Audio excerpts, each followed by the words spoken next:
और इधर प्रशांत किशोर और एनडीए नेताओं के बीच जारी सियासी अदावत और बढ़ती जा रही है। दोनों ओर से एक दूसरे को एक्सपोज करने की होड़ सी मची है। प्रशांत किशोर और एनडीए के नेता एक दूसरे को भ्रष्ट बता रहे हैं।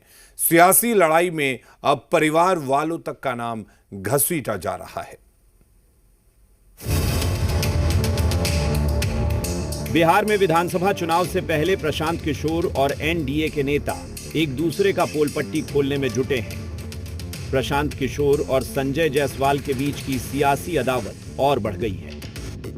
19 सितंबर को प्रशांत किशोर ने प्रेस कॉन्फ्रेंस कर संजय जायसवाल पर निशाना साधा, तो 24 घंटे के अंदर संजय जायसवाल ने पीके के भ्रष्टाचार को एक्सपोज करने की कोशिश की।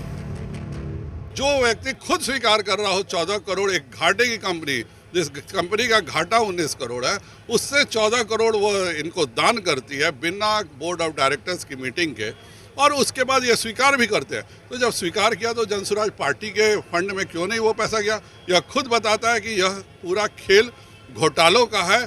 और प्रशांत किशोर दूसरों पे जो इल्ज़ाम लगाते हैं, कभी पलट करके अपनी पत्नी की बहन से भी पूछें कि कैसे इतना बड़ा पैसा उनको मिलता है और कैसे वह इतने बड़े पैसे को बांटती हैं। इनका पूरा कच्चा चिट्ठा जरा देख लीजिए। चिट्ठी, इनका एक पेट्रोल पंप है इनके माताजी के नाम पर बेतिया में।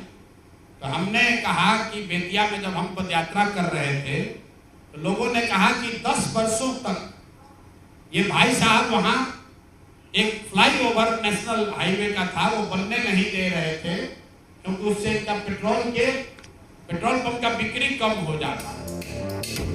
19 सितंबर को प्रशांत किशोर ने एलजेपीआर की सांसद शांभवी चौधरी को भी टारगेट किया था।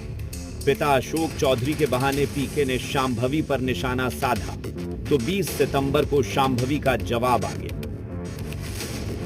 विक्रम में 34 लाख में जमीन खरीदा गया योगेंद्र दत्त के नाम पर, जो उस समय अशोक चौधरी के पीए थे। अब सुनिए इसमें कहानी। 2 बरस के बाद दत्त साहब ने वो जमीन ट्रांसफर रजिस्ट्री कर दिया अशोक चौधरी के बेटी और अभी के सांसद शांभवी चौधरी के नाम पर। नहीं, देखिए वो कहीं ना कहीं उनकी जो हार की बौखलाहट है वो अब देखने को मिल रही है। जो चीज़ है ही नहीं उस चीज़ को वो फिल करने का कोशिश कर रहे हैं। जो भी मेरे पास है वो सब डिक्लेयर्ड है, जो भी उनके पास है वो सब डिक्लेयर्ड है। वो सारा चीज़ कुछ बाहर है। जिस तरीके से उन्होंने ये नीचता अपनी एक राजनीति में स्थापित की है, जिस तरीके से नीच तरीके से जाकर बिना मतलब का, और वो अपने कॉन्फ्रेंस में खुद ही कह रहे हैं कि मेरे पास सबूत नहीं है। ऐसा नहीं है कि वो कुछ प्रमाण के साथ बोल रहे हैं, वो एक अंदाजा लगा के बोल रहे हैं मेरे पास इसके खिलाफ कोई सबूत नहीं है। प्रशांत किशोर के आरोपों पर शांभवी चौधरी का जवाब आ गया है। संजय जायसवाल ने पलटवार किया है, लेकिन प्रशांत किशोर कह रहे हैं अभी तक किसी का जवाब नहीं आया है। वहीं पीके के निशाने पर अब मंत्री जीवेश मिश्रा भी कल ही मैंने 4 बड़े नेताओं के खिलाफ साक्ष्य रखे हैं, अभी तक उसका जवाब ये लोग नहीं दे पाए हैं। जनसुराज ने कहा है कि जब जनता की सरकार बनेगी तो बिहार के 100 सबसे भ्रष्ट नेता और अफसरों पर इतनी सख्त कार्रवाई की जाएगी कि आने वाली पीढ़ियां इनको याद रखे। जीवेश मिश्रा पर कोर्ट ने कह दिया कि ये आदमी जाली दवा का कारोबार करने वाला व्यक्ति है और इन पर कार्रवाई अब तब होगी जब 2 महीना के बाद वोट होगा। बिहार की जनता, जाले की जनता इन पर कार्रवाई करेगी, इनको उठाकर बेरोजगार बना देगी।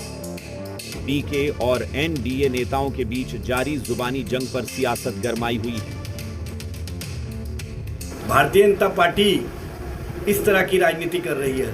सबको पता है कि बिहार अधिकार यात्रा में जिस तरह से तेजस्वी जी को समर्थन मिल रहा है, विश्वास मिल रहा है, उसके बाद भारतीय जनता पार्टी और प्रशांत किशोर पांडे मिली भगत का खेल खेल रहे हैं। एक दूसरे के साथ नूरा कुश्ती का खेल खेल रहे हैं। परेशान किशोर जी पहले बीजेपी हो, कांग्रेस हो, टीएमसी हो, कई पार्टी के लिए काम कर चुके हैं, लेकिन अब पार्टी के नेता समझ गए हैं इनका काम है केवल ठगना। यह 2 आरोप जब से उनके ऊपर लगे हैं एकदम बौखला गए हैं सांसद महोदय। उनको चाहिए कि जनप्रतिनिधि है इसलिए लोगों के सामने सच को पेश करें।